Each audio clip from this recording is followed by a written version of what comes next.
আসসালামু আলাইকুম। প্রিয় শিক্ষার্থী, আপনাদের সবাইকে আমন্ত্রণ জানাচ্ছি। আশা করছি আপনারা ভালো আছেন, সুস্থ আছেন, নিরাপদে আছেন। জব সলিউশন খুব ইম্পোর্টেন্ট, কারণ পরীক্ষাগুলিতে দেখা যায় যে প্রায় একই টাইপের প্রশ্ন বারবার রিপিট হয়। কিছু পরীক্ষাতে দেখা যায় যে হুবহু প্রশ্ন হচ্ছে রিপিট হচ্ছে। সো যেই প্রশ্নগুলো পরীক্ষায় এসেছে, এগুলো সম্পর্কে খুব ভালো ধারণা রাখাটা খুবই গুরুত্বপূর্ণ। যাতে করে এই টাইপের কোয়েশ্চেন যদি আবার হয়, যেন আমি কোনো টেনশন ছাড়া, কোনো রকমের হেজিটেশন ছাড়া আমি যেন খুব সহজে উত্তর করে ফেলতে পারি। এর জন্য আমাদের প্রশ্নগুলো খুব বুঝে সলভ করতে হবে। তো আমরা যেটি করব, আ যদিও এটি একটি পেইড কোর্স, কিন্তু এই ক্লাসগুলো আপাতত আমার Facebook পেজে লাইভ হবে। যারা আমার ফলোয়ার আছে, তারাও আমার কাছে কিছু জিনিস দাবি করতে পারে। ঠিক আছে? তো এগুলো আপাতত হচ্ছে আ আ আমার পেজ থেকে লাইভ দেখা যাবে। পরে এগুলো আমার ওয়েবসাইটে চলে যাবে আরকি ক্লাসগুলো।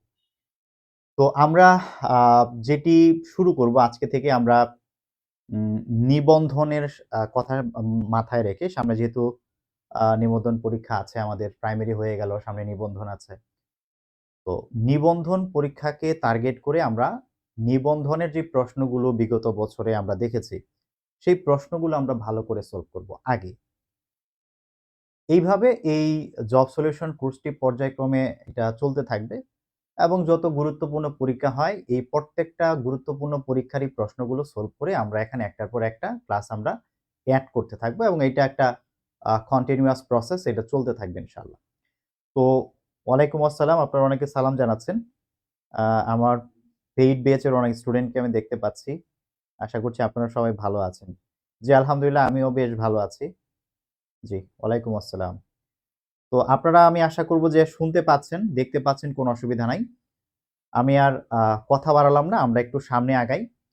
আমি একটু বলে রাখি আপনাদেরকে, আপনারা আপনাদের সামনে হচ্ছে একটা অবশ্যই খাতা রাখবেন। আমরা এই প্রশ্নগুলো সলভ করার সময় খুব ছোটখাটো কিছু বিষয় আমরা স্টার দিয়ে বা নাম্বার দিয়ে আপনি যেইভাবে আপনার পছন্দ, আপনি এগুলো লিখতে থাকবেন। যেই বিষয়গুলো আমি বলে দিব, যে টেকনিক গুলো, যে ক্লু গুলো আমি বলব, এগুলো একটু লিখে রাখবেন। যেন নেক্সট টাইম যখন এগুলো রিভিশন করার প্রয়োজন হয়, যেন সুন্দরভাবে আপনি রিভিশন করতে পারেন। ঠিক আছে? আজকে আমরা ১৮ তম শিক্ষক নিবন্ধন স্কুল পর্যায়ের যে প্রশ্নটি আছে আমরা এটি সলভ করব। তো স্কুল পর্যায়ের এই প্রশ্ন সলভ করার পরে আমরা প্রভাষকের প্রশ্নটি সলভ করব। তারপর হচ্ছে আমরা স্কুল পর্যায়ে ২ এর প্রশ্ন সলভ করব। এইভাবে আমরা আস্তে সামনে আগাতে থাকবো ইনশাআল্লাহ। তো ২০২৪ সালে যে ১৮ তম শিক্ষক নিবন্ধন পরীক্ষা হয়েছিল, ইংলিশ থেকে ২৫ টি কোয়েশ্চেন হয়েছিল। হ্যাঁ? সেখান থেকে ১৪ টি প্রশ্ন এসেছিল একদম গ্রামার থেকে। আর ১১ টি প্রশ্ন এসেছিল, সেগুলো হচ্ছে vocabulary রিলেটেড। আমরা সবগুলি প্রশ্নই দেখব। তো আমরা গ্রামার থেকে শুরু করি। ঠিক আছে? খেয়াল করেন। আমাদের যে ১ম যে প্রশ্নটি আছে, এই প্রশ্নটি আ আনসার কি হতে পারে? আমরা যদি বই খুলি, বইগুলোর মধ্যে একটা রুল আছে। কিন্তু এই প্রশ্ন সলভ করার জন্য রুল দরকার নাই। আমি শুধু বলতেছি আপনারা কিভাবে বইয়ের মধ্যে পান। বইয়ের মধ্যে অনেকগুলো ভার্বের লিস্ট দেয়া আছে এবং সেই লিস্টের মধ্যে অ্যাডভাইস এই ভার্বটিও আছে। বলা হয়েছে অ্যাডভাইস এই ভার্বের পরে যদি অবজেক্ট থাকে, তাহলে টু প্লাস বেস ফর্ম হবে। টু প্লাস কি হবে? বেস ফর্ম হবে। তো এই জিনিসটা কনফিউজিং হবে এবং এতগুলো ভার্ব, আমি তো এখানে একটা লিখলাম কিন্তু ওখানে অনেকগুলো ভার্ব আছে। সবগুলো ভার্ব মুখস্থ করে রাখা পসিবল না। এজন্য আমরা আ এখানে একটা টেকনিক আমরা খেয়াল রাখবো। টেকনিকটা কি? আপনারা একটু লিখে রাখেন। এটা হচ্ছে আমাদের টেকনিক নাম্বার 1, হ্যাঁ? টেকনিক নাম্বার 1, এখানে আমরা কি খেয়াল রাখবো? দেখেন, কাজটি ভবিষ্যতে হবে যদি এইটা বোঝায় যে ভবিষ্যতে হবে। হবে বোঝালে সাধারণত 2 প্লাস বেস ফর্ম হয়। সাধারণত 2 প্লাস কি হবে? বেস ফর্ম হবে। কোন একটা কাজ এখনো ঘটে নাই, ঘটবে, হবে, এইটা বোঝাতে আমরা 2 প্লাস বেস ফর্ম লিখব। আর যদি এমন হয় যে কাজটি একটি কাজ শেষ করে একটি কাজ শেষ করে আমি আরেকটি কাজ করতে, মানে করেছি বা আরেকটা কাজ করতে গেলাম, যদি এমনটা বোঝায়, তাহলে যেই কাজটি শেষ সেই কাজটি বোঝাতে আমরা কি করব, ভার্ব প্লাস আইএনজি যোগ করব। ভার্ব প্লাস আইএনজি যোগ করব। কাজটি ভবিষ্যতে হলে টু প্লাস বেস ফর্ম, আর হয়ে গেছে ভার্ব প্লাস আইএনজি। কেমন, আমি একটা এক্সাম্পল দিয়ে আপনাকে বোঝাই। যেমন ধরেন, খুব সহজ কথা যদি বলি যে গোয়িং দেয়ার, সেখানে গিয়ে, মিতা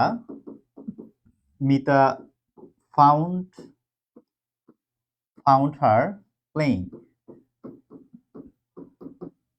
মানে মিতা গিয়ে আরেকটা মেয়েকে দেখেছে যে সে সেখানে খেলাধুলা করছে। তো আপনি খেয়াল করেন, গোয়িং দেয়ার, সেখানে গিয়ে এই যাওয়াটা কিন্তু হয়ে গেছে, যখন কোন একটা কাজ হয়ে গেছে বোঝাবে তখন ভার্ব প্লাস আইএনজি দিব। সেখানে গিয়ে, আগে গিয়েছে, যাওয়ার পরে দেখেছে। আর এখানে প্লেইং হয়েছে কেন, আইএনজি হয়েছে কেন? কারণ এইটা চলমান ছিল। তাহলে দুইটা জিনিস, একটা হচ্ছে কাজ যদি শেষ হয়ে গিয়ে থাকে তাহলে আমরা আইএনজি দিব, আর যদি চলমান থাকে তাহলে আমরা আইএনজি দিব। এই দুইটা পয়েন্ট খেয়াল রাখতে হবে। খেয়াল রাখতে হবে। কি বলেছি? কাজটি ভবিষ্যতে ঘটবে বোঝালে টু প্লাস বেস ফর্ম। কেমন? যেমন আমি বললাম যে আই ওয়ান্ট টু গো, আমি যেতে চাই। আমি কিন্তু এখনো যাই নাই, আমি যেতে চাই, যাওয়ার কথা আমি চিন্তা করছি, কিন্তু এখনো কিন্তু যাই নাই, যাব। যেহেতু কাজটা করব, এই জিনিসটা বোঝাতে গিয়ে আমরা টু প্লাস কি করব, বেস ফর্ম দেব। তাহলে দুইটা টেকনিক আমরা শিখলাম। ভবিষ্যতে করব, হবে বোঝাইতে টু প্লাস বেস ফর্ম, আর হয়ে গেছে বা চলমান আছে বোঝাইতে ভার্ব প্লাস আইএনজি। এই তিনটা কথা খুব ইম্পর্টেন্ট, আমরা খেয়াল রাখবো। এখন আমরা আমাদের প্রশ্নটার মধ্যে আসি। আপনারা আশা করি যে টেকনিকটা লিখে নিয়েছেন, ভালো হয়। যদি টেকনিক দুইটা লিখে রাখেন এবং যদি সেন্টেন্স দুইটা লিখে রাখেন ভালো হবে, অনেক চাপ কমে যাবে। বিশেষ না হয় বই খুলে দেখেন, প্রায় 25-30টি ভার্ব দেয়া আছে, বলা আছে যে এই ভার্বগুলোর পরে এইভাবে টু প্লাস বেস ফর্ম হয়। এটা মুখস্থ রাখা যায় না, কিন্তু এইভাবে পড়লে আপনি কাজে লাগাইতে পারবেন। ওকে, আপনারা কি বুঝতে পেরেছেন আমার কথা? দেখেন, তাহলে আমরা যদি প্রশ্নটা সলভ করি, এখানে বলছে যে হি অ্যাডভাইস মি, সে আমাকে উপদেশ দিয়েছিল বা পরামর্শ দিয়েছিল, ড্যাশ স্মোকিং, ধূমপান ছেড়ে দিতে। তখনও কিন্তু ছাড়ি নাই, ছেড়ে দিতে আমাকে কি করেছে, আমাকে উপদেশ দিয়েছে, কিন্তু তখনও ছাড়ি নাই। তার মানে ছাড়বো, করব। তাহলে করব, ওই যে টু গো, যেতে চাই। তাহলে এই ক্ষেত্রে আমাকে কি করতে হবে, টু গিভ আপ উত্তর করতে হবে। এখানে মি এর পরে আইএনজি যোগ করার সুযোগ নাই, আইএনজি এখানে করা যাবে না, কারণ এখানে ছাড়ছি, চলমান এরকম কিছু বোঝাচ্ছে না। ইন গিভিং, এখানে মিনিংফুল কিছু হয় না, ইন গিভিং আপ হয় না, কারণ advice me in giving up, এখানে মিনিংফুল কিছু হয় না। আর ফ্রমও এখানে কোনো মিনিংফুল কিছু হয় না, শুধু হবে he advise me to give up smoking. যে বাক্যের মিনিং খেয়াল করেন, তিনি আমাকে উপদেশ দিয়েছিলেন ধূমপান ছাড়তে উপদেশ দিয়েছিলেন। তাহলে টু গিভ আপ স্মোকিং। কথা ক্লিয়ার? আমি আশা করছি কথা বুঝতে পেরেছেন। অনেকে উত্তর করেছেন B, thank you so much. আচ্ছা, কলেজ পর্যায়ে আগে করলে ভালো হতো। আচ্ছা, কলেজ পর্যায়ে করব, হ্যাঁ কলেজ পর্যায়ে করব, কিন্তু স্কুল পর্যায়ের পরীক্ষা কিন্তু বেশি। তো যাদের মানে স্কুল পর্যায়ের কোশ্চেনগুলো সম্পর্কে ভালো ধারণা থাকবে, তাদেরকে পরে কলেজ পর্যায়ের প্রশ্নগুলো নিয়ে ধারণা দিতে সুবিধা হবে। এই জন্য আমরা বিষয়টা বলছি। এই টেকনিকের প্রশ্ন কিন্তু আরো আসবে, তখন কিন্তু আমি আর এই এক্সপ্লেন করবো না, আমি তখন কিন্তু জাস্ট সলভ করাবো। ওকে, পরের প্রশ্নটি দেখেন, 2 নাম্বার প্রশ্ন। 2 নাম্বার প্রশ্ন হচ্ছে যে the old lady can not help dash a cup of T. Can not help, খুব টেকনিক 2 এ আমরা এটা একদম নোট করে রাখবো, এটা খুব ইম্পর্টেন্ট, বারবার ঘুরে ফিরে আসে। কি? একটা হচ্ছে ক্যান নট হেল্প, আর এই ক্যান এর একটা পাস্ট ফর্ম হচ্ছে কুড নট হেল্প। এই can not help, could not help পেলেই ভার্বের সাথে আইএনজি হয়। এটা একেবারে ইংলিশ গ্রামারের হচ্ছে একেবারে একটা মানে সেন্টেন্স প্যাটার্ন, এটা আমাকে খেয়াল রাখতেই হবে। Can not help, could not help পেলেই ভার্ব প্লাস আইএনজি। কিন্তু যদি ক্যান নট বাট হয়, অথবা কুড নট বাট হয়, ক্যান নট বাট বা কুড নট বাট যদি হয়, তখন কিন্তু শুধু বেস ফর্ম হবে। দুইটা একেবারে মিলিয়ে পড়তে হবে। Can not help, could not help হলে ভার্ব প্লাস আইএনজি, কিন্তু ক্যান নট বাট বা কুড নট বাট হলে তখন বেস ফর্ম। এবং এই দুটি জিনিসই বোঝায় যে ক্যান যখন থাকে তখন বোঝায় যে এই কাজটা না করে পারি না, এই কাজটি না করে পারে না। মিনিং কিন্তু জানতে হবে, শুধু রুল পড়ে লাভ নাই। ইংলিশ শেষ পর্যন্ত কথাটা কি বললাম সেটা ইম্পর্টেন্ট। তো স্টেটমেন্টে আমি কি বোঝাতে চাইলাম বা কি আমাকে বোঝাতে চাইলো, মিনিং কিন্তু বুঝতে হবে, নয়তো ইংলিশ পড়াটা বৃথা। আর ইংলিশ শিখেন, কারণ চাকরির পরীক্ষার জন্য যে শুধু লাগবে এরকম না, আপনার নিজের ছেলে মেয়ে, নিজের ভাই বোনকে হেল্প করা, ইভেন এই মডার্ন লাইফে যদি আপনি এখন এই সময়টা যদি আপনি টিকে থাকতে চান, হ্যাঁ, তাহলে কিন্তু আপনাকে এই প্রতিযোগিতায় টিকে থাকার জন্য ইংলিশ জানতে হবে। সো জানার মতো জানেন, মিনিং বুঝে। তাহলে ক্যান নট হেল্প আর could not help, help play মানে পেলেই ভার্ব প্লাস আইএনজি, কিন্তু বাট থাকলে বেস ফর্ম, বাট থাকলে কি হবে, বেস ফর্ম হবে। সো এখানে আমরা দেখতে পাচ্ছি যে ক্যান নট হেল্প আছে, ক্যান নট হেল্প যেহেতু আছে তাহলে ভার্ব প্লাস আইএনজি হবে। এখানে টু এর সাথে ভার্ব প্লাস আইএনজি হয় না, সো এটা ভুল। এখানে আইএনজি লাগবে, আইএনজি নাই, সো এটা ভুল। এখানে টু লাগবে না, হেল্পের পরে টু লিখতে পারবে না, সো এটা ভুল। তাহলে আমাদের আনসার হচ্ছে কি হ্যাভিং। বাকির মিনিংটা কি, মিনিংটা হচ্ছে দ্য ওল্ড লেডি, যে এই বৃদ্ধ মহিলা can not help having a cup of tea, যে চা না খেয়ে পারে না। এই বৃদ্ধ মহিলা চা না খেয়ে পারে না, তাকে চা খাইতেই হয়, চায়ের নেশা আছে এক কথায়, চা তাকে খাইতেই হয়। সো আমরা খেয়াল রাখবো, ক্যান নট হেল্প পেলেই ভার্ব প্লাস আইএনজি, আর কুড নট হেল্প পেলেও ভার্ব প্লাস আইএনজি, কিন্তু বাট আসলে বেস ফর্ম, মনে রাখবেন। আর আমি কিন্তু এই যে এই অপশনটা কেন আনসার হচ্ছে না, এটা কেন হচ্ছে না, আমি কিন্তু এক্সপ্লেইন করতেছি, বুঝে পড়েন। শুধু আনসার এটা হয়, শুধু এইটা বুঝেন না, বাকিগুলো কেন হয় না এটাও খেয়াল রাখেন। পরীক্ষার সময় অনেক সময় হবে দুইটা অপশন নিয়ে আপনি কনফিউশন হয়ে যাচ্ছেন, কনফিউজ যে কি হবে, তখন কোন অপশনটা বাদ দেওয়া যাবে, যদি টেকনিকটা অ্যাপ্লাই করতে পারেন তাহলে দেখবেন যে আপনার সঠিক উত্তর বেছে নেওয়াটা অনেক বেশি সহজ হচ্ছে। ঠিক আছে, কোনো অসুবিধা থাকলে বলবেন। 3 নম্বর কোয়েশ্চেনে বলেছে my uncle arrived while I cook the dinner. Technique 3 হচ্ছে আমাদের জানতে হবে, হোয়াইল দিয়ে আমাদের দুই টাইপের কোয়েশ্চেন করে, নরমালি পরীক্ষাতে দুই টাইপের কোয়েশ্চেন করে। একটা হচ্ছে যে ঠিক হোয়াইলের পরে আমাকে শূন্যস্থান দেয়, দিয়ে বলে এখানে ভার্ব লিখো। ঠিক হোয়াইলের পরে আমাকে কি করে, শূন্যস্থান দেয়, এটা একটা ওয়ে। আরেকটা হচ্ছে যে হোয়াইলের ঠিক পরে আমাকে প্রথমে একটা সাবজেক্ট দেয়, তারপর হচ্ছে আমাকে শূন্যস্থান দেয়। একটা হচ্ছে হোয়াইলের পরে সরাসরি কোনো সাবজেক্ট নাই, সরাসরি শূন্যস্থান। আরেকটা হচ্ছে হোয়াইলের পরে সাবজেক্ট দিয়ে শূন্যস্থান। কি করব দেখেন, যখন শুধু হোয়াইল আছে তখন শুধু ভার্ব প্লাস আইএনজি করতে হবে, শুধু ভার্ব প্লাস আইএনজি। যখন শুধু হোয়াইল থাকবে ভার্ব প্লাস আইএনজি। কিন্তু যখন সাবজেক্ট দিবে তখন এখানকার ভার্বটি পাস্ট কন্টিনিউয়াস টেন্স হওয়া লাগবে। সাবজেক্ট দিয়ে দিলে পাস্ট কন্টিনিউয়াস হওয়া লাগবে। তো পাস্ট কন্টিনিউয়াস কিভাবে হয়, সাবজেক্টের পরে আমাদেরকে ওয়াজ লিখতে হবে অথবা ওয়ার লিখতে হবে, তারপর আমাদের ভার্বের সাথে কি করতে হবে, আইএনজি যোগ করতে হবে। তাহলে হোয়াইল থাকলেই ভার্ব প্লাস আইএনজি হবে, কিন্তু সাবজেক্ট দিলে পাস্ট কন্টিনিউয়াস। কিন্তু দুটি মিনিং কিন্তু একেবারে সেম, একদম সেম হয়। কেমন, যেমন একটা বাক্য লিখে দেখাই, যেমন বলা হলো যে হোয়াইল আই ওয়াজ রিডিং, যখন আমি পড়ছিলাম I hard a strange sound, আমি একটা অদ্ভুত আওয়াজ শুনেছিলাম। যখন আমি পড়ছিলাম তখন আমি একটা অদ্ভুত আওয়াজ শুনেছিলাম।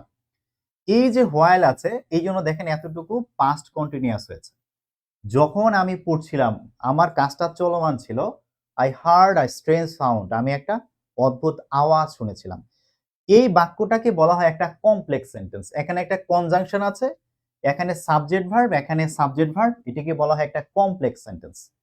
তো এই বাক্যটাকে সিম্পল করার জন্য আমাদের যেটি করতে হয়, এই হোয়াইলের জায়গায় হোয়াইল ঠিক থাকে, আর দুই পাশে যেহেতু সাবজেক্ট আছে, দুই পাশে যেহেতু একই সাবজেক্ট আছে, তখন এই সাবজেক্টটা বাদ দিয়ে দেয়, এই সাবজেক্টটা লিখে না, সাবজেক্টটা বাদ দিয়ে দেয়। আর এখানে যখন ভার্বের সাথে আইএনজি থাকে তখন বি ভার্বের দরকার হয় না, am is are was were এগুলো লাগে না, এগুলো বাদ দিয়ে দিতে হয়। সো এই ভার্বের সাথে শুধু আইএনজি দিতে হয়, তখন হচ্ছে যে হোয়াইল রিডিং, আর পরেরটুকু যা আছে সেম থাকে। While reading I hard a strange sound, এটি সিম্পল সেন্টেন্স আর এটি হচ্ছে কমপ্লেক্স সেন্টেন্স, একই মিনিং। যখন আমি পড়ছিলাম একটা অদ্ভুত আওয়াজ শুনেছিলাম, সেম মিনিং। এই জন্য হোয়াইলের পরে শূন্যস্থান দিলে সিম্পল সেন্টেন্সে ভার্ব প্লাস আইএনজি, আর হোয়াইলের পরে যদি সাবজেক্ট দেই তখন পাস্ট কন্টিনিউয়াস। একদম খেয়াল রাখবেন, দুইটা মিলিয়ে পড়বেন, কোনোদিন আর ভুলবেন না যে কোনটা কিভাবে আসছে। আর হঠাৎ করে শুধু একটা জায়গা থেকে আপনি পড়লেন while plus verb plus ING, এটা মনে নাও থাকতে পারে। এই জন্য দেখাই দিচ্ছে যে অ্যাকচুয়ালি এখানে কি ঘটে। ওকে, তো আমাদের এখানে আমরা দেখতেছি যে হোয়াইলের পরে আই দিয়েছে, যেহেতু আই দিয়েছে তাহলে পাস্ট কন্টিনিউয়াস হবে, তাহলে was were verb plus ING লাগবে। তো আমরা দেখতেছি যে এখানে ওয়াজ কুকিং আছে, সো এইটা আমাদের আনসার হবে। বাকিগুলো কেন হবে না? এই পাঁচটা পাস্ট আছে, এই পাশ যেহেতু পাস্ট আছে, এই পাশও পাস্ট হবে। সিকোয়েন্স অফ টেন্স অনুযায়ী এক পাশ পাস্ট হলে আরেক পাশ পাস্ট হয়। তো এখানে এটা প্রেজেন্ট আছে, এজন্য আনসার হবে না। আর পাস্ট পারফেক্ট এখানে হবে না। পাস্ট পারফেক্ট কেন হবে না এটার ব্যাখ্যা আছে, সামনে দেখাবো, কিছু প্রশ্নে আসবে, তখন আমি দেখাবো যে পাস্ট পারফেক্ট এখানে কেন হবে না। কারণ হোয়াইল দিয়ে আসলে কন্টিনিউয়াস জিনিসটা বোঝায়, চলছিল, এই জন্য পাস্ট পারফেক্ট এখানে লাগবে না। আর উডও এখানে হবে না, উডও এখানে হবে না।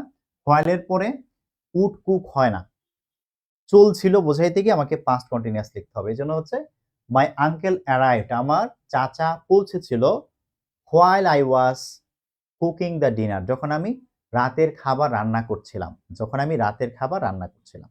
আশা করছি কোনো কনফিউশন নাই। হ্যাঁ, আচ্ছা, নেক্সট, বোঝেন, ভালো করে বোঝেন। আপনাদের কি ভালো লাগছে? আমি যে টেকনিকগুলো বলতেছি এগুলো জমাতে থাকেন, আস্তে আস্তে জমাতে থাকেন। একটা সময় গিয়ে দেখবেন যে আপনার অনেক কিছু আপনি সহজেই দেখে বুঝতে পারছেন যে কোনটা কেন হবে। আচ্ছা, আমরা এতক্ষণ যে প্রশ্নগুলো সলভ করলাম এগুলো ছিল রাইট ফর্ম অফ ভার্ব থেকে। এখানে right form of verb plus sequence of tense এই দুটির কম্বিনেশন একটা কোয়েশ্চেন আছে। এখানে ন্যারেশনের একটা ছোঁয়া আছে, ন্যারেশনের একটা ছোঁয়া আছে, কেন বলতেছি দেখেন। এই বাক্যটা হচ্ছে এরকম ছিল যে হি স্যাড, সে বলেছিল, হি স্যাড, সে বলেছিল, আই আই কেম ইয়েস্টারডে। যারা ন্যারেশনের কিছুই বোঝেন না তারাও বুঝবেন, একটু দেখেন। He said I came yesterday, সে বলেছিল যে আমি গতকাল এসেছিলাম, আমি গতকাল এসেছিলাম, সে বলেছিল আমি গতকাল এসেছিলাম। এটি হচ্ছে মূলত ন্যারেশনের কোয়েশ্চেন। এখন এটিকে যদি আমরা ন্যারেশন করি, আমরা জানি যে স্যাড থাকলে স্যাডই হবে, চেঞ্জ হবে না। ইনভার্টেড কমার জন্য হবে কি দ্যাট, দ্যাট লিখবো, হি said that, he said that লিখবো। এখন এই আমিটাকে, আমিটা কিন্তু সে নিজেই, কারণ সে নিজেই এসেছিল, সে বলেছিল আমি গতকালকে এসেছিলাম, তার মানে সে নিজেই এসেছিল। কিন্তু যেহেতু নিজে এসেছিল, তার মানে এই আই বলতে কিন্তু সে নিজেকে, যে কথা বলতেছে সে নিজেকে বোঝাচ্ছে। এই কারণে আমরা আইটাকে কি করে ফেলবো, আমরা করে ফেলবো হি, আমরা করে ফেলবো he. He said that he dash yesterday. এখন খেয়াল করেন, যখন এইভাবে হি স্যাড আর আই কেম ছিল তখন কিন্তু দুটি সেপারেট সেন্টেন্স ছিল, এখানে সাবজেক্ট ভার্ব একটি সেন্টেন্স, ওখানে আরেকটি সেন্টেন্স। কিন্তু যখন দ্যাট দিয়ে আমি এই দুটি বাক্যকে যখন যুক্ত করে ফেলছি তখন এটি একটি ক্লজ এবং পরেরটি আরেকটি ক্লজ হচ্ছে। একটি আগে ঘটেছে আরেকটি পরে ঘটেছে, একটি আগে ঘটেছে আরেকটি পরে ঘটেছে। আগে কি ঘটেছে দেখেন, আগে কিন্তু সে চলে আসছে এবং তারপরে বলতেছে যে হ্যাঁ আমি গতকালকে আসছিলাম, তার মানে আগে গতকালকে সে চলে আসছে, তার আসাটা আগে হয়েছে, পরে সে বলেছে। ইংলিশে পাস্ট ইনডিফিনিট এবং পাস্ট পারফেক্টের মধ্যে এইটাই হচ্ছে ডিফারেন্স, যে কোন কাজটি আগে ঘটেছে, যেই কাজটি আগে ঘটেছে সেটি পাস্ট পারফেক্ট হবে, আর যেই কাজটি পরে ঘটেছে সেটি পাস্ট ইনডিফিনিট হবে। কথাটা কিন্তু আবার বলতেছি, যেই কাজটি আগে ঘটেছে পাস্ট পারফেক্ট। বিষয়টা অনেকটা এরকমের যে আই হ্যাড গন দেয়ার, আমি সেখানে গিয়েছিলাম, and and bought some books, এবং কিছু বই কিনেছিলাম। দেখেন আমি কিন্তু এখানে হ্যাড গন বলেছি, আমি কিন্তু ওয়েন্ট বলি নাই। কেন বলি নাই? কারণ আগে আমি গিয়েছিলাম, যেই কাজটা আগে হবে সেটি পাস্ট পারফেক্ট হবে, আর পরে যে কাজটি করেছে সেটি পাস্ট ইনডিফিনিট হবে। পাস্ট পারফেক্ট এই জন্যই লাগে যে কোন কাজটা আগে ঘটেছে এটা বোঝাইতে পাস্ট পারফেক্ট লাগে। তো আমাদের এখানে যেহেতু আমি আগে এসেছিলাম আর পরে বলেছি, তাহলে এই কাজটা আগে ঘটেছে, এটা পাস্ট পারফেক্টে লিখতে হবে। এই জন্য আমরা অনেকে শুধু মুখস্থ করে যে ভার্ব টু থাকলে হ্যাড প্লাস ভার্ব থ্রি হবে, ভার্ব টু থাকলে হ্যাড প্লাস ভার্ব থ্রি হবে, কিন্তু এক্সাক্ট রিজনটা হচ্ছে ভাইরে এই কাজটা আগে ঘটেছে, এটা পাস্ট পারফেক্ট বানাও, এই জন্য পাস্ট পারফেক্ট বানাইতে হবে। এই জন্য আমরা লিখবো হ্যাড, আর এই খেমের ভার্ব থ্রি কিন্তু খাম, হ্যাঁ, খাম, খেম, আবার হচ্ছে ভার্ব থ্রি হচ্ছে খাম, এই জন্য কিন্তু আমরা ভার্ব থ্রি হিসেবে খাম লিখবো। আর ইয়েস্টারডে থাকলে হয় কি দ্য প্রিভিয়াস ডে, জানেন আপনারা, ইয়েস্টারডে থাকলে হয় the previous day, the previous day. তাহলে এখানে কিন্তু দ্য প্রিভিয়াস ডে দেয়া আছে, তাহলে এখানে আনসার কি হবে? তাহলে আনসার হবে হ্যাড কাম, আনসার হবে কি হ্যাড কাম। ওকে, তাহলে he said that he had come the previous day, the previous day. এটা কিন্তু খুব ইম্পর্টেন্ট, জানেন ইংলিশে পাস্ট পারফেক্ট টেন্সের ব্যবহার যারা জানে না এরা অনেক জায়গাতেই ভালো করতে পারবে না। পাস্ট পারফেক্টের ব্যবহার খুব ভালো করে জানতে হবে।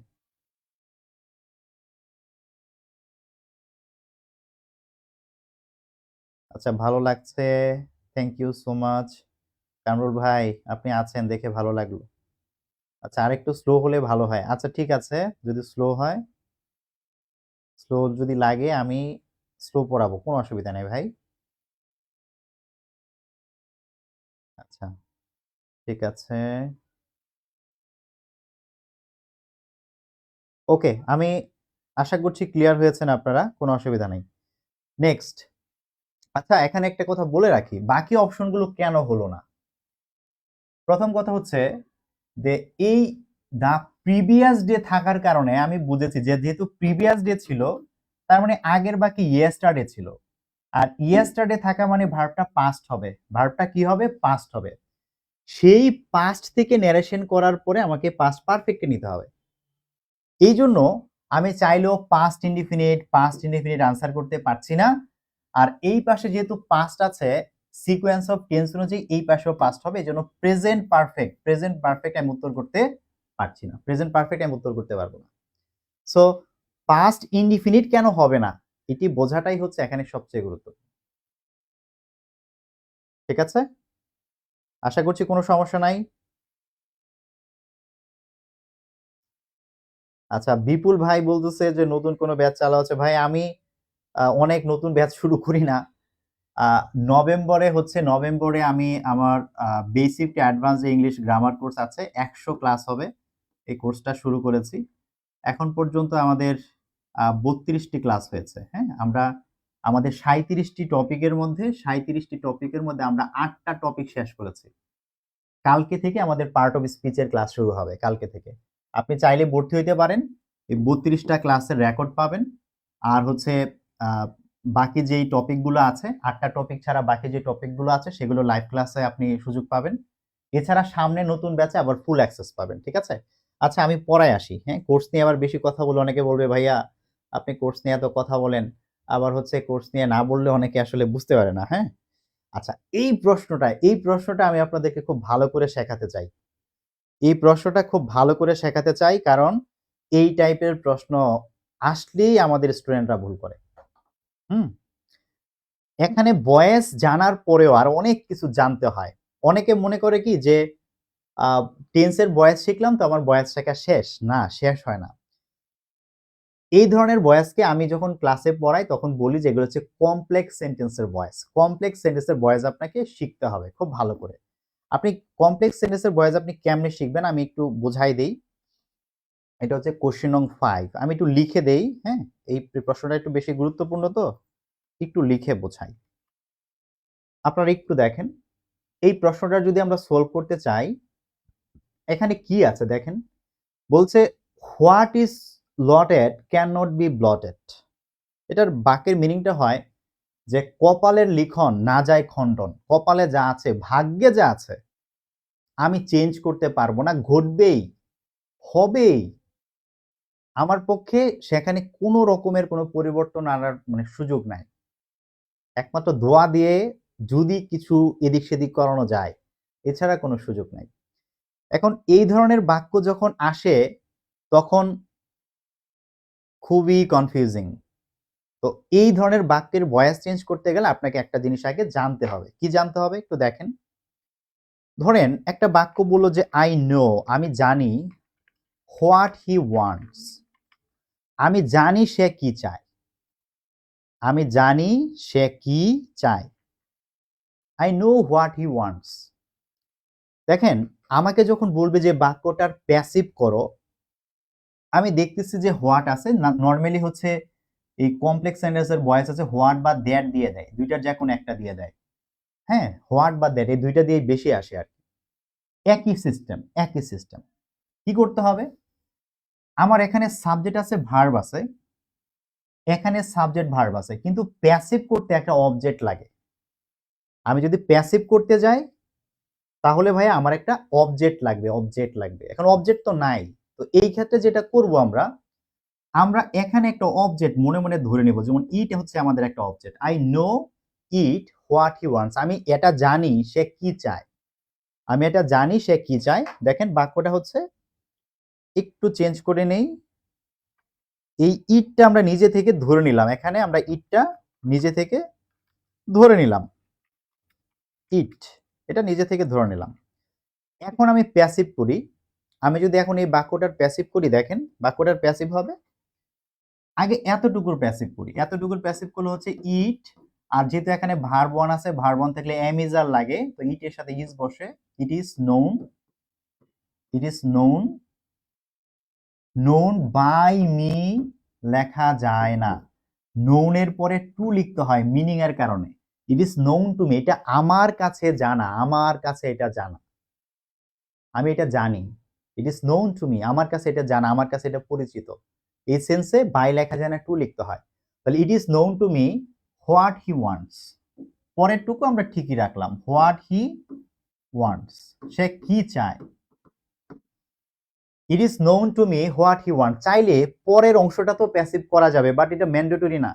এক পাশ প্যাসিভ করলে হয়, এক পাশ করলেই হয়। ওই পাশেও চাইলে করা যাবে, ওইটা আমি পরে দেখাবো ওই জিনিসটা কিভাবে করা যায়। তাহলে it is known to me what he wants. আশা করি এই প্যাসিভটা আপনারা বুঝতে পারছেন, এইটা কারো সমস্যা নেই বুঝতে। তো এই বাক্যটাকে আমি যদি একটু লিখে নেই যেন আপনাদের চেঞ্জটা বোঝাইতে পারি। বাক্যটার প্যাসিভটা আমরা করলাম কি, যে ইট is known, known to me what he wants. এটা হচ্ছে আমাদের passive. It is known to me what he wants, passive. এখন আপনি খেয়াল করেন যে সেন্টেন্সের মধ্যে কিন্তু এই ইট ছিল না, এই ইটটা কিন্তু আমরা ধরে নিয়ে আসছি। আর হোয়াট হি ওয়ান্টস এই অংশটাকে বলা হয় সাবঅর্ডিনেট ক্লজ। সাবঅর্ডিনেট ক্লজ বলে কমপ্লেক্স সেন্টেন্সে কনজাংশনের সাথে যেটি থাকে এটিকে বলে সাবঅর্ডিনেট ক্লজ। ভাইয়া কিছুই না, এই বাক্যটাতে আমরা চাইলে এই ইটের জায়গায় এই পুরো অংশটা এনে আমরা লিখতে পারি। এইভাবে লিখতে কিন্তু পরীক্ষায় মার্ক দিবে, কিন্তু এটাকে আরেকভাবে সাজানো যায়। যেহেতু ইট বাক্যে ছিল না, এই অংশটাকে এনে এই জায়গাতে লিখে দেওয়া যাবে। কিছুই না, ওই অংশটাকে শুধু ইটের জায়গায় নিয়ে আসবো। যেমন আমি বাক্যটাকে এইভাবে লিখলাম, দেখেন এই হোয়াটস হি ওয়ান্টসটাকে আমি আগে নিয়ে আসলাম, এটাকে আমি আগে নিয়ে আসলাম। আর এই যে ইজ নোন টু মি এটাকে আমি পরে দিয়ে দিলাম, পরে দিয়ে দিলাম। জাস্ট হচ্ছে একটু গোছাই দিলাম আর কি বাক্যটা। তাহলে বাক্যটা হচ্ছে এরকমের, what he wants is known to me. অনেকে বুঝতে পারে না যে ভাইয়া দুইটা ভার্ব এখানে, আল্লাহ কেমনে দুইটা ভার্ব বসে, দুইটা না তো তিনটা ভার্ব। আরে ভাইয়া তিনটা ভার্ব পাশাপাশি কেমনে বসছে, মাথাই নষ্ট। তো মাথা নষ্ট করা যাবে না। এটা হচ্ছে জাস্ট এই অংশটা, এই অংশটা হচ্ছে একটা নাউন ক্লজ। হ্যাঁ, এটা একটা নাউন ক্লজ। এই জন্য এটাকে এইভাবে সামনে বসানো যায়। আর এইটা হচ্ছে মূলত আমাদের প্যাসিভের মেইন জায়গা থেকে আসছে। ঠিক আছে? What he wants is known to me. পরীক্ষার সময় আসতে পারে যে এইটা কি ক্লজ? এটা নাউন ক্লজ। কারণ এইটা ভার্বের আগে সাবজেক্ট হয়েছে, সো এটা noun clause. What he wants is known to me. What he wants is known to me. আমি আশা করি বোঝাতে পেরেছি আপনাদেরকে। ঠিক আছে?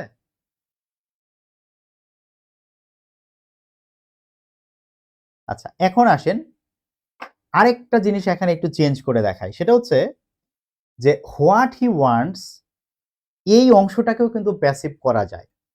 আমি যদি এই বাক্যটাকে যদি আরেকটু চেঞ্জ করে লিখি, দেখেন আমার প্রথম অংশটুকুর তো প্যাসিভে কোনো সমস্যা নাই। ইট ইজ নোন টু মি, কোনো সমস্যা নাই।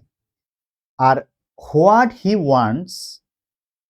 ওয়ান্টস এটার অবজেক্ট কি ধরবো?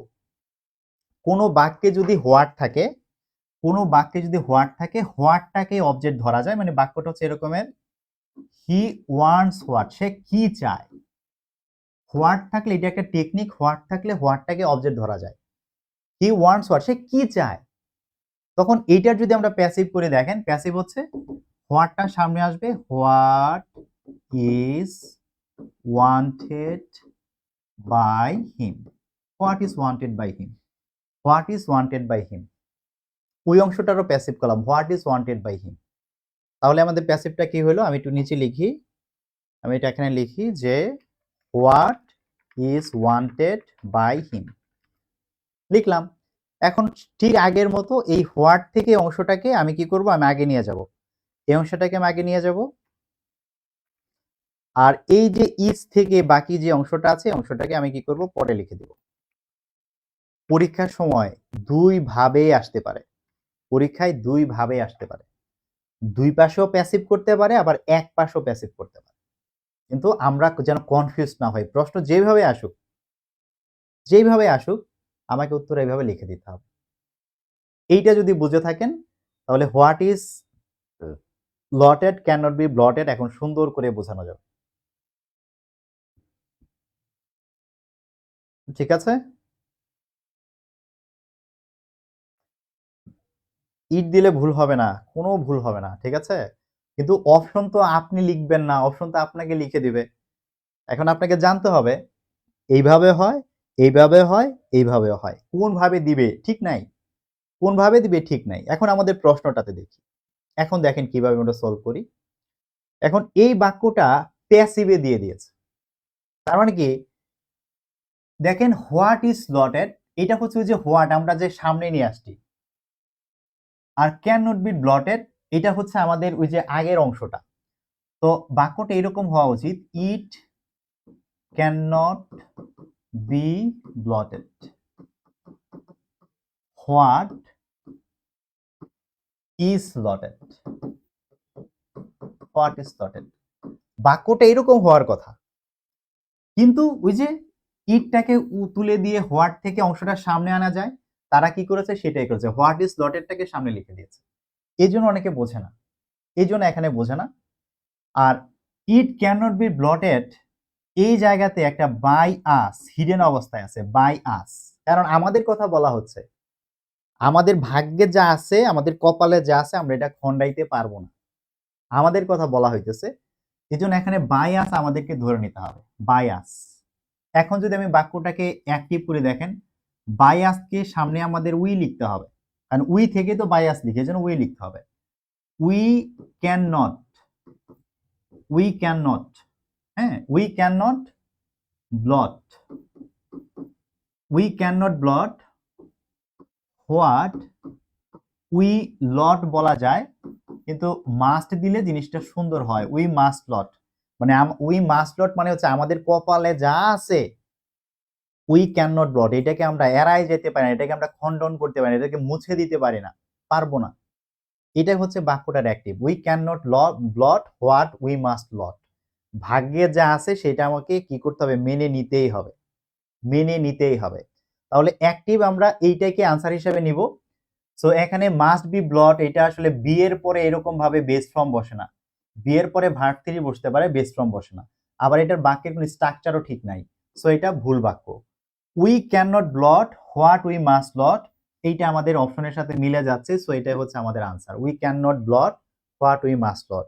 এখানে we must lot what we can not lot, এটা আসলে উই মাস্ট ব্লটের সাথে আসলে মাস্ট আসবে না এখানে, সো এটা ভুল আছে। We must be blotted what we, এখানে যে বি ব্লটেড মানে কি, এটাকে আবার প্যাসিভ করে রাখছে, প্যাসিভ করে রাখছে, আমাদের করতে বলছে অ্যাক্টিভ, সো প্যাসিভ আমরা করতে পারবো না, এই জন্য এটাও কি হচ্ছে, ভুল হচ্ছে। আনসার হচ্ছে তাহলে B, we can not blot what we must blot. আশা করব আপনারা ক্লিয়ার আছেন, কোনো সমস্যা নাই। নেক্সট, আমি এটাতে একটু সময় নিলাম কারণ এটা একটু কঠিন, এটা জাস্ট মানে 1 মিনিটে সলভ করে দিতে চাইলে দেয়া যাবে, কিন্তু বোঝাইতে গেলে একটু সময় লাগে। হ্যাঁ, বিরক্ত হইেন না, একটু কষ্ট নেন, শিখেন, পরীক্ষা আসলে প্রশ্ন নিয়ে ভাবতে পারবেন। ঠিক আছে, শুধুমাত্র ওই যে কিছু কিওয়ার্ডস পড়ে গেলাম, এরকম থাকলে এরকম হবে, ওই রকম থাকলে এরকম করতে হবে, শুধু এরকম পড়লে হবে না। ঠিক আছে, সব রকম ভাবে একটু পড়তে হবে যেন পরীক্ষায় আসলে আমরা পারি। আচ্ছা, এরপর দেখেন, the work is to be dash immediately. দেখেন, টু বির পরে টু বির পরে টু বির পরে আমরা ভার্ব থ্রি ব্যবহার করি প্যাসিভ সেন্সে, যখন কাজটাকে করতে হবে। এখানে বলছে the work is to be done immediately, কাজটা মানে জরুরি ভিত্তিতে করতে হবে, করা লাগবে। এখন এই কাজটা তো নিজে নিজেকে করবে না, নিজে নিজেকে করবে না। আমি বলতে পারি যে I want to do it, I want to do it, to do মানে কি আমি করতে চাই, আমি নিজেই করব। সাবজেক্ট যখন নিজেই করবে তখন টু ডু, সাবজেক্ট নিজেই যখন করতে চাইবে to do, I want to do it. কিন্তু যদি আমি বলি যে আই ওয়ান্ট ইট, যখন আমি ইটটাকে সামনে নিয়ে আসবো তখন বলতে হবে to be done, I want it to be done, আমি চাই এটি করা হোক, আমি চাই এটি করা হোক। আগে যদি অবজেক্টটা চলে আসে, যেটা করতে হবে সেটা যদি আগে চলে আসে, পরে প্যাসিভ করতে হয়। তো এখানে ওয়ার্ডটা আগে চলে আসছে, দেখেন ওয়ার্ডটা আগে চলে আসছে, এই কাজটা করতে হবে, কাজ তো নিজে করবে না, এই জন্য টু বির পরে আমাকে কি করতে হবে, ভার্ব থ্রি লাগাইতে হবে, verb three. The work is to be done immediately. To বির পরে এখানে ডু বসানো যাবে না, কারণ বি এর পরে আরেকটা ভার্ব বসে না। আইএনজি হবে না, কারণ এখানে কাজটা চলমান বোঝাচ্ছে না। আর বি এর পরে এরকম ভাবে ভার্ব টু ও লেখা যায় না, ভার্ব টু লেখা যায় না, এই জন্য আমাদের আনসার হবে ডান, আনসার হবে ডান।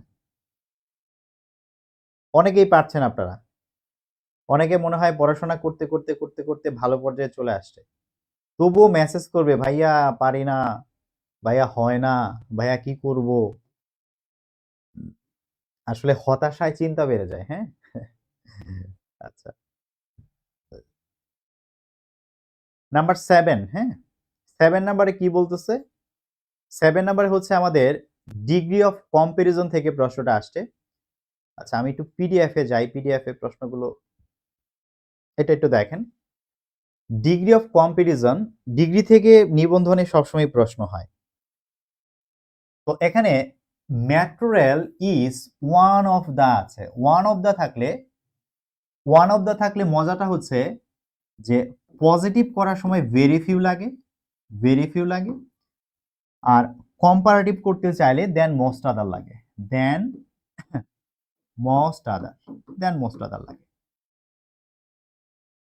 পজিটিভে ভেরি ফিউ লাগবে, কম্পারেটিভে দেন মোস্ট আদার লাগবে।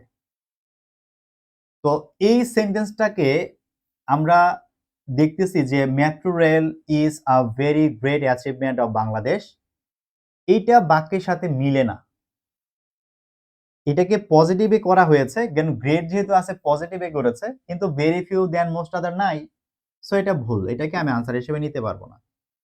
এখানে very few achievements of Bangladesh are as great as metro rail, এটা ঠিক আছে, কোনো সমস্যা নাই, ভেরি ফিউ আছে, ভেরি ফিউর পরে প্লুরাল নাউন হয়, ভার্বটা প্লুরাল হয়, সবই ঠিক আছে, সো এটাকে আমরা রাইট আনসার হিসেবে নিতে পারি। বাকিগুলো দেখি।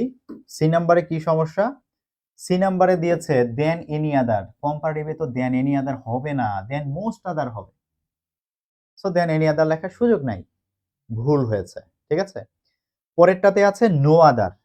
না না, নো আদার হবে না, ভেরি ফিউ হবে, ভেরি ফিউ লাগবে, নো আদার দিয়ে লেখা যাবে না।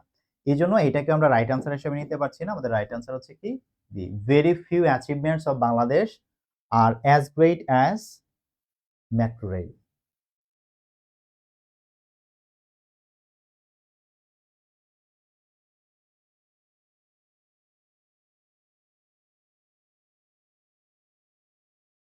অসাধারণ class sir, thank you so much.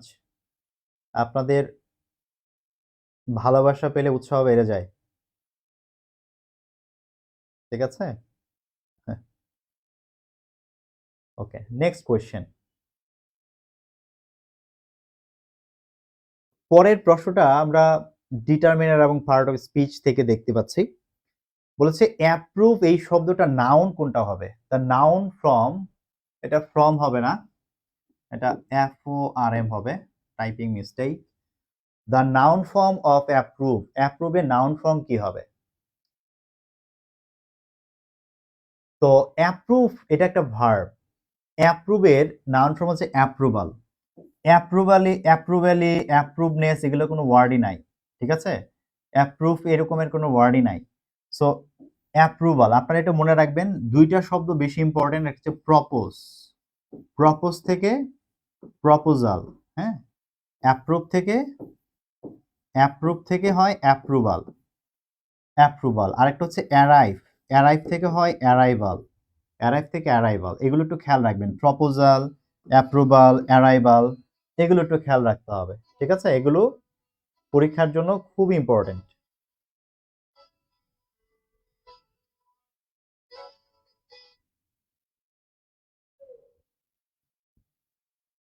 আশা করি বুঝতে পেরেছেন। অ্যাপ্রুভাল, প্রপোজাল, অ্যারাইভাল মনে রাখবেন, খুব ইম্পর্টেন্ট। নাম্বার 9-এ বলেছে, নাম্বার 9 বলছে যে there is dash tea in the cup. এখানে একটু ভালো করে বোঝেন। দেখেন এটা টেকনিক কত হবে? টেকনিক মনে 4 হবে না?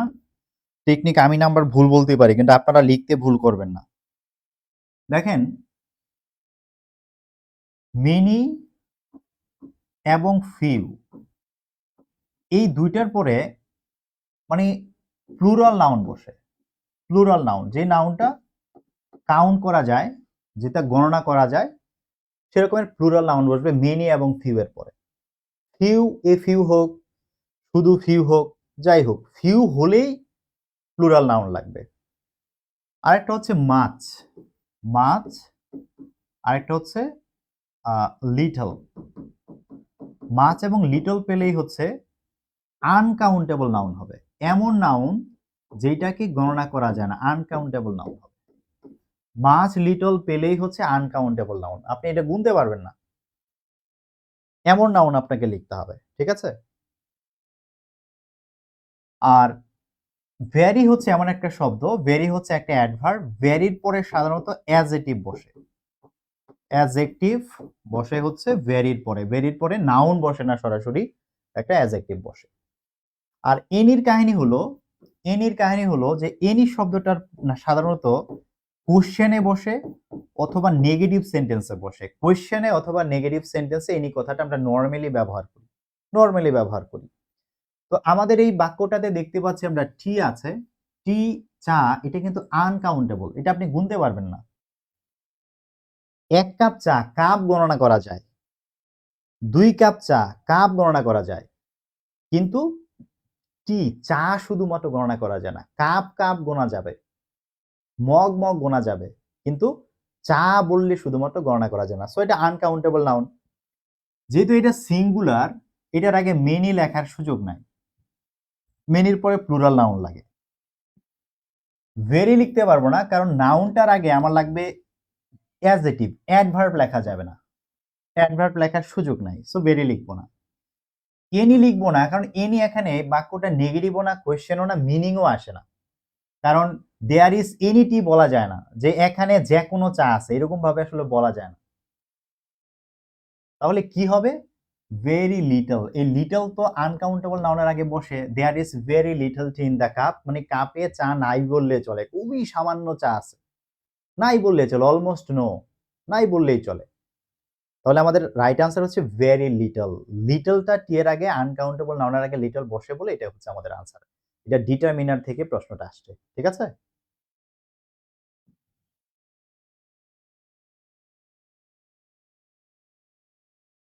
ঠিক আছে, ভেরি লিটল, বুঝতে পেরেছেন?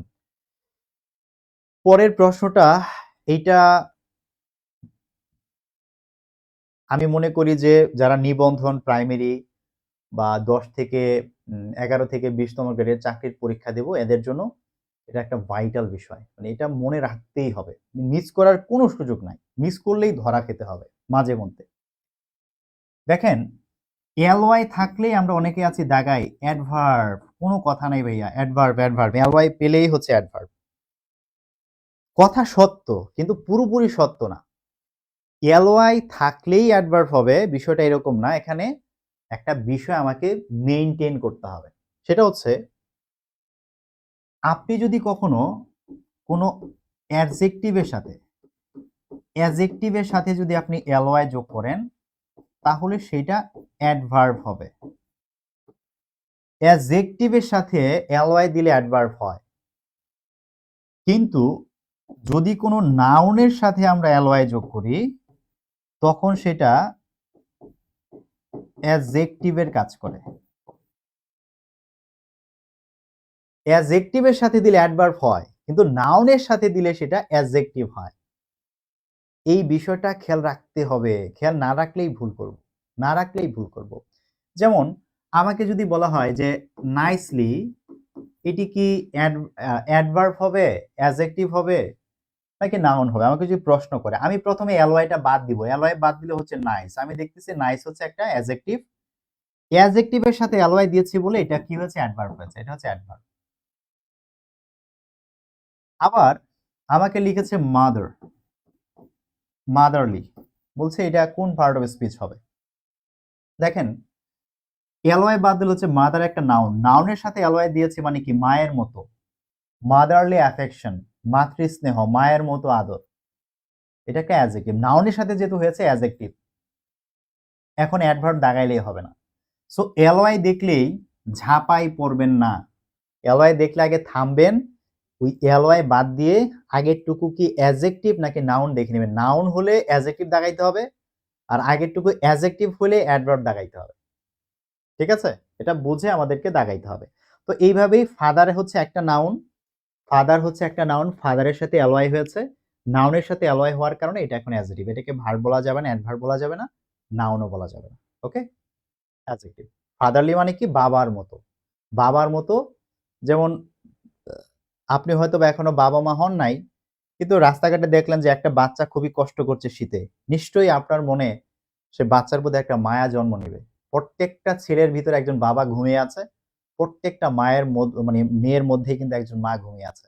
সেইটা বিভিন্ন পরিবেশ পরিস্থিতির কারণে জেগে ওঠে, মাঝে মধ্যে জেগে ওঠে, এই বিষয়টাই বোঝাচ্ছে। আচ্ছা, এলয় থাকলে অ্যাডভার্ব, এই ধারণা নিয়েই ভুল আনসার দিয়েছি। জি, জি আপু, এটা হচ্ছে যে আ সহজ সরল হইলে ধরা খাইতে হবে। হ্যাঁ? সহজ সরল হইলে ধরা খাইতে হবে। সহজ সরল হওয়া যাবে না। সহজ সরল হইলে সমস্যা। আর প্রশ্নগুলো এমনভাবেই করে যে বোকা-শোকা হইলে পারা যাবে না। এত বোকা-শোকা হইলে পারা যাবে না। হ্যাঁ? একটু চালাক চতুর হওয়া লাগবে। অনেক না, একটু হইলেও হওয়া লাগবে। আচ্ছা, দেখেন, transformation of sentence, had I the wings of a bird, বলেছে এটাকে আমাদের অ্যাসার্টিভ করতে হবে। অ্যাসার্টিভ করার জন্য কোন সেন্টেন্সে যখন হ্যাড থাকে বা ইফ থাকে বা উড দ্যাট থাকে, এটা আরেকটা টেকনিক, একটু লিখে রাখেন। হ্যাড, ইফ এবং উড দ্যাট, যদি তিনটা জিনিস থাকে কোনো এক্সক্লেমেটরি সেন্টেন্সের শুরুতে, এখানে এক্সক্লেমেশন মার্ক আছে, বুঝতে পারতেছে এটা একটা এক্সক্লেমেটরি সেন্টেন্স। এক্সক্লেমেটরি সেন্টেন্সের শুরুতে যদি হ্যাড, ইফ, উড দ্যাট থাকে, তখন অ্যাসার্টিভ করার জন্য সাবজেক্ট প্লাস উইশ লিখতে হয়, সাবজেক্ট প্লাস উইশ লিখতে হয় অ্যাসার্টিভ করার জন্য, সাবজেক্ট প্লাস উইশ। তো এখানে সাবজেক্ট প্লাস উইশ নাই, সো এটা ভুল। এখানেও সাবজেক্ট প্লাস উইশ নাই, এটাও ভুল। এখানেও সাবজেক্ট প্লাস উইশ নাই, এটাও ভুল। তাহলে আনসার হচ্ছে আই উইশ। আর এই হ্যাডটা এটা ভিতরে চলে যাবে। I wish I had the wings of a bird. I wish I had the wings of a bird, মানে ইস, আমার যদি পাখির মতো ডানা থাকতো, আমার যদি পাখির মতো ডানা থাকতো। এই যে মনের একটা ইচ্ছা আকাঙ্ক্ষা প্রকাশ করা, এইটা প্রকাশ করতে এইভাবে বলতে হয়, I wish I had the wings of a bird. কথা ক্লিয়ার? এইটা ছোটদের পড়া, আমরা 6-7 থেকে এগুলো পারি। আমি আশা করবো এটা আপনারা বুঝেছেন। দেখেন, ন্যারেশন থেকে একটা প্রশ্ন আসছে। সিলেবাসে কি ন্যারেশন থাকে? থাকে না, কিন্তু প্রশ্ন কিন্তু আসে। এই জন্য ওভারঅল ইংলিশের মানে সবকিছু সম্পর্কে জানতে হয় আর কি। দেখেন, বলেছে যে choose the direct speech of the sentence she told me to stand up. এটাকে ডিরেক্ট স্পিচ করতে হবে। কিভাবে করব? শি টোল্ড মি, এটা হয়ে যাবে শি স্যাড টু মি, তারপরে কমা, ইনভার্টেড কমা শুরু। আর এই টু দেখে বুঝতেছে এটা একটা ইম্পারেটিভ সেন্টেন্স ছিল। ইম্পারেটিভ সেন্টেন্স থাকলেই কিন্তু টু হয়। তো এখানে আমাকে লিখতে হবে স্ট্যান্ড আপ। স্ট্যান্ড আপ, এটাই হচ্ছে আমাদের উত্তর। He said to me, she said to me stand up. সে আমাকে বলেছিল দাঁড়াও, দাঁড়াও। তো এখানে শি স্যাড আছে, কিন্তু ওখানে তো মি ছিল, মি কই? মি তো নাই, সো এটা ভুল। এখানে টোল্ডের পরে মি নাই, এইটাও ভুল। এখানে সেডের পরে মি আছে কিন্তু টু নাই, সো এইটাও ভুল। She said to me stand up, এইটা ঠিক আছে। তাহলে উত্তর হচ্ছে ডি। উত্তর হচ্ছে ডি।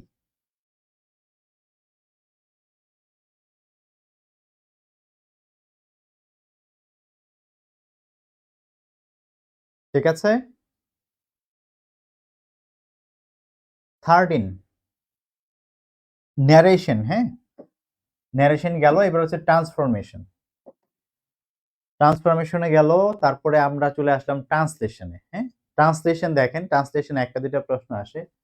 লাইনটি কেটে দাও। এই কাট বলতে বোঝায় কোনো কিছু কেটে আপনি দুই ভাগ করে ফেলবেন। একটা গাছ কাটলেন, এটা কাট, কাট দ্য লাইন। লাইন আসলে আমরা কাটি না। চেকড দ্য লাইন, চেকড হয় না। চেকড হয় না কেন? আমরা বলি যে গো দেয়ার, সেখানে যাও। আমরা কখনো বলি না ওয়েন্ট দেয়ার। ভার্ব টু দিয়ে কোনো বাক্য হয় না। ইম্পারেটিভ বাক্য ভার্ব টু দিয়ে হয় না। তো এখানে যে চেকড বলছে, এটা ভুল। Give up the line, give up মানে ত্যাগ করা, পরিত্যাগ করা, ছেড়ে চলে যাওয়া। এখানে কিন্তু লাইনটাকে ছেড়ে চলে যাইতে বলে নাই। সো এটাও কোনোভাবে আনসার হচ্ছে না। প্যান থ্রু দ্য লাইন, এই প্যান থ্রু শব্দের অর্থ হচ্ছে কেটে দেওয়া।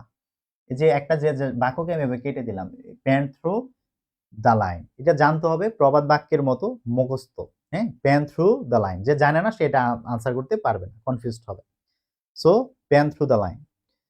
পরে একটা বাক্য আছে, সেটা হচ্ছে কিছু করার আগে ভালো করে ভেবে নাও। কিছু করার আগে ভালো করে ভেবে নাও, এটাও হচ্ছে একটা প্রবাদ বাক্য। আমি ছোটবেলায় দেখেছিলাম একটা ছেলে একটা ব্রিজ থেকে, অনেক উঁচু ব্রিজ থেকে লাফ দিয়েছিল। ওই নিচে মাছ ধরার জন্য বাঁশ পুঁতে রেখেছিল, সে দেখে নাই, সে না খেয়াল করে লাফ দিয়ে ফেলেছে এবং মানে তার পেটের এক পাশ দিয়ে ঢুকেছে, আরেক পাশ দিয়ে বের হয়েছে, মারা গেছে সে। ঠিক আছে। সো আগে আপনাকে দেখে নিতে হবে যে বাঁশটা আছে কিনা, তারপর লাফটা দিতে হবে। ঠিক আছে, কিছু করার আগে ভালো করে ভাবতে হবে। আমরা বলি না ভাবিও করিয়া কাজ, করিয়া ভাবিও না, ওই বিষয়টাই। সো এখানে বলছে থিঙ্ক বিফোর ইউ লিভ, যে লাভ দেওয়ার আগে ভেবো। আসলে ভাবলে হবে না, আমাকে নিশ্চিত হইতে হবে বাঁশ ওখানে আছে না নাই, নিশ্চিত হয়ে নিতে হবে।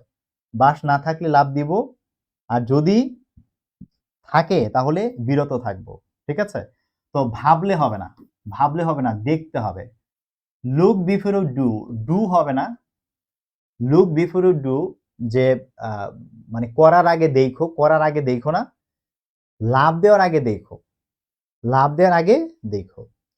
Think before you do anything, এইটাও প্রবাদ বাক্য আসলে হয় না। হ্যাঁ, তো বাক্যটা হচ্ছে look before you leap. Leap মানে হচ্ছে লাভ দেওয়া, যে দেখে নিও, লাভ দেওয়ার আগে দেখে নিও, লাভ দেওয়ার আগে দেখে নিও, এটাই হচ্ছে ভাবিয়া করিও কাজ, করিয়া ভাবিও না। আপনারা কি কথা বুঝতে পেরেছেন? তো এই ১৪টা গ্রামার কোয়েশ্চেন ছিল। ১৪টা গ্রামার কোয়েশ্চেন ছিল। আজকে আমি আর ক্লাসটা বড় করব না। আজকে আমরা এখানেই শেষ করে দিব। আমাদের পরবর্তী ক্লাস হচ্ছে মঙ্গলবার রাত ৯ টা ইনশাআল্লাহ। আমরা এখানের যে ভোকাবুলারি কোয়েশ্চেন গুলো আছে, আজকে আমার একটু সময় স্বল্পতা আছে এজন্য আর আজকে এই অংশটাতে গেলাম না। আমরা আগামী ক্লাসে এই ভোকাবুলারি পার্টটা শেষ করব। করে ১৮ তম শিক্ষক নিবন্ধনের আমরা কলেজ পর্যায়ের যে কোয়েশ্চেন আছে আমরা সেই কোয়েশ্চেনটা সলভ করা শুরু করব ইনশাআল্লাহ। আর আপনারা এই পর্যন্ত যে টেকনিক গুলো বললাম এগুলো সুন্দর করে একটু নোট করে রাখবেন, রিভিশন করবেন। এই প্রশ্নগুলো বাসায় আরো ১ বার ২ বার দেখবেন। সবার কাছে তো ১৮ তম শিক্ষক নিবন্ধনের প্রশ্ন আছে আশা করি। সো একটু ভালো করে দেখে একটু চর্চা করবেন। আগামী ক্লাসে আমরা এখান থেকে শুরু করব। এখন আপনাদের যদি কিছু বলার থাকে, কোনো কোয়েশ্চেন থাকে, কিছু জানার থাকে বলতে পারেন। আমি আপনাদের আরো ৫ মিনিট সময় দিব।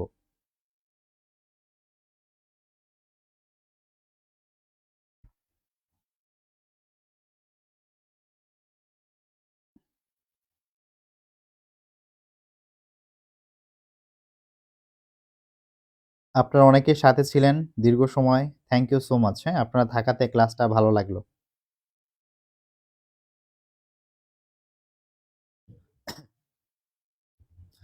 আচ্ছা কতগুলো ক্লাস নিবেন? আপু আমার ইচ্ছে আছে এইটা চলতে থাকবে, হ্যাঁ?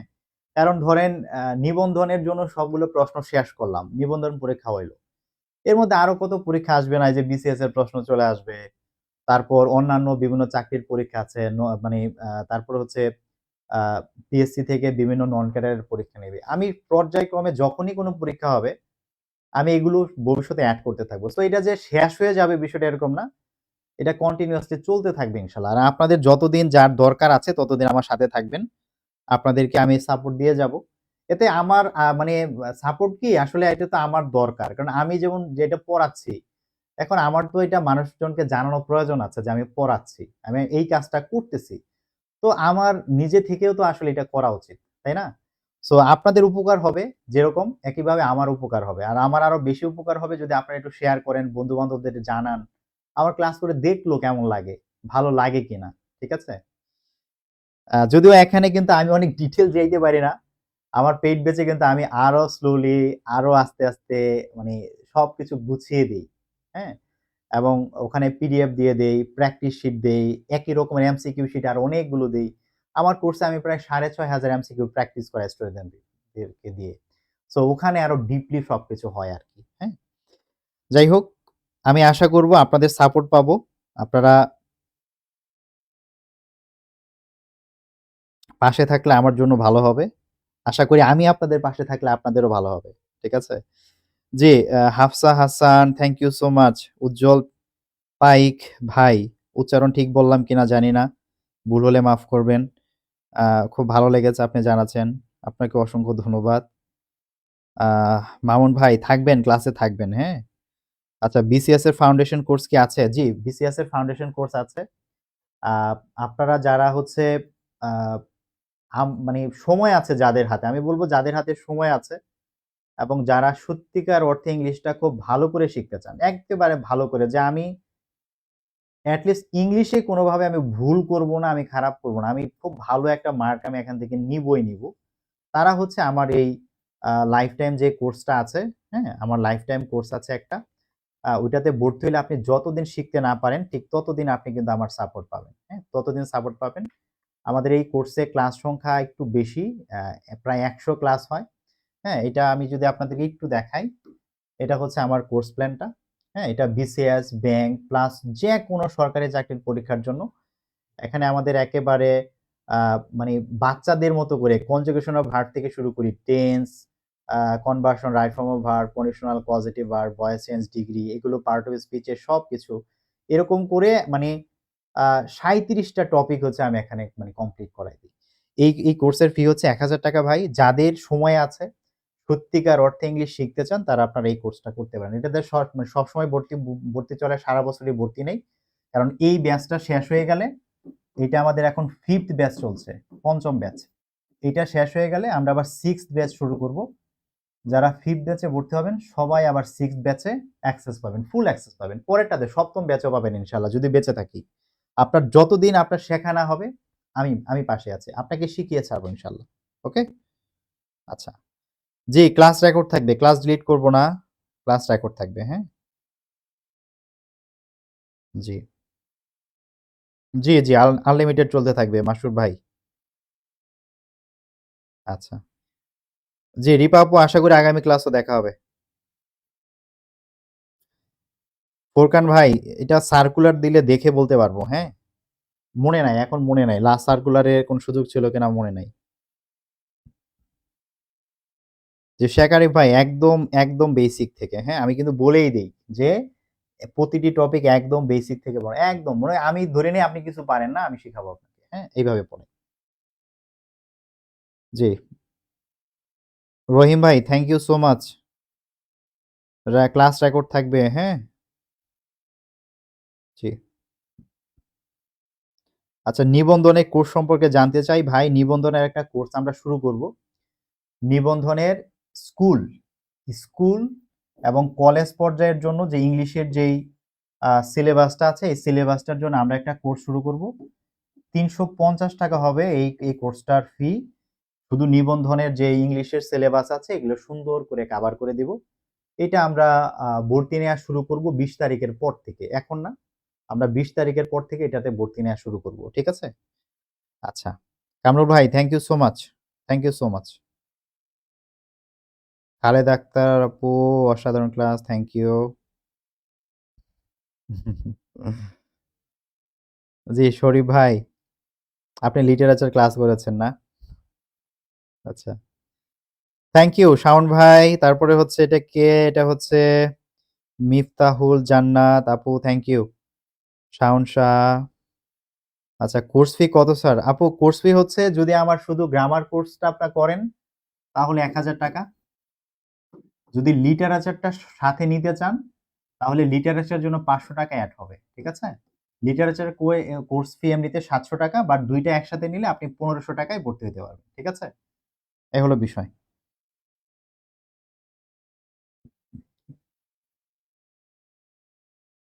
আচ্ছা, আমার ওয়েবসাইট আছে স্যার, ওয়েবসাইট আছে ভাই। ওয়েবসাইট আপনাদেরকে দিব, সামনে দিব।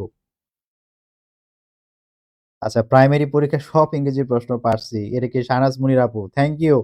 আপু আপনাকে কিন্তু আমি মিস করতেছিলাম যে আপু তো কিছু জানাইলো না। হ্যাঁ, আপু এত সিরিয়াসলি ক্লাস করছে, কোনো খোঁজখবর নাই কেন? ঠিক আছে? আপনাকে কিন্তু মিস করছি আপু। Thank you. আমি ইংরেজি সব পারছেন। আমি আশা করি আপনাদের আমি প্রাইমারি কোর্সে অনেক যত্ন নিয়ে পড়াইছি এবং মনে হয় আমার চেয়ে বেশি কষ্ট বাংলাদেশের কোনো শিক্ষক মনে হয় কোনো প্রাইমারির ব্যাচের স্টুডেন্টদেরকে দেয় নাই। আমি যেই কষ্ট আপনাদেরকে দিছি। প্রাইমারি ব্যাচে ৭৭ টা ক্লাস নিয়েছি। কারণ আমি চেয়েছি যে আমার প্রাইমারি ব্যাচ থেকে প্রায় ৩,০০০ স্টুডেন্ট পড়েছে। আমি চাই মানে এটা আমার স্বপ্ন ছিল যে এখান থেকে মিনিমাম কয়েকশো টিচার বের হবে। এটা আমার স্বপ্ন ছিল। আমি জানি না আল্লাহ পূরণ করবে কিনা। বাট আমি আশাবাদী যে অনেকেরই হয়তো ভালো কিছু হবে আরকি। ঠিক আছে আপু, আপনার জন্য দোয়া রইলো। আমি ভালো সংবাদের অপেক্ষায় থাকলাম। ইনশাআল্লাহ আল্লাহ আশা করছি নিরাশ করবে না। হ্যাঁ? আচ্ছা, উম সুমি আপু ইনবক্সে নক দেন আপু, কথা বলব।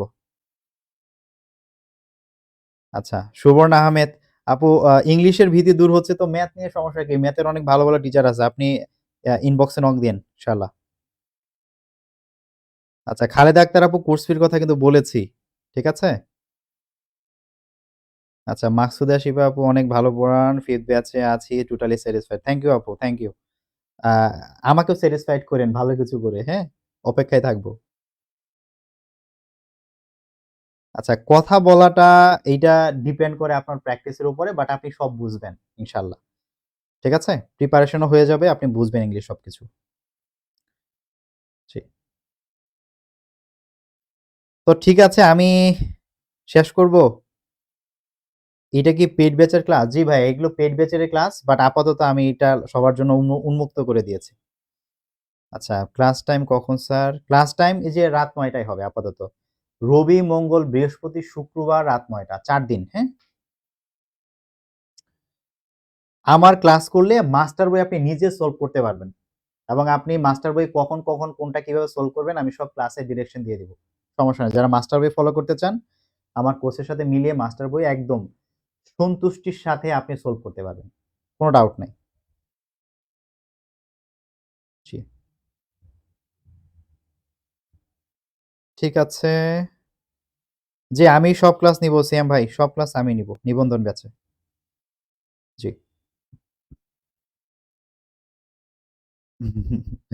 আচ্ছা, শাহনাজ বোনের আপু, আপনার মেয়ের জন্য ভালোবাসা।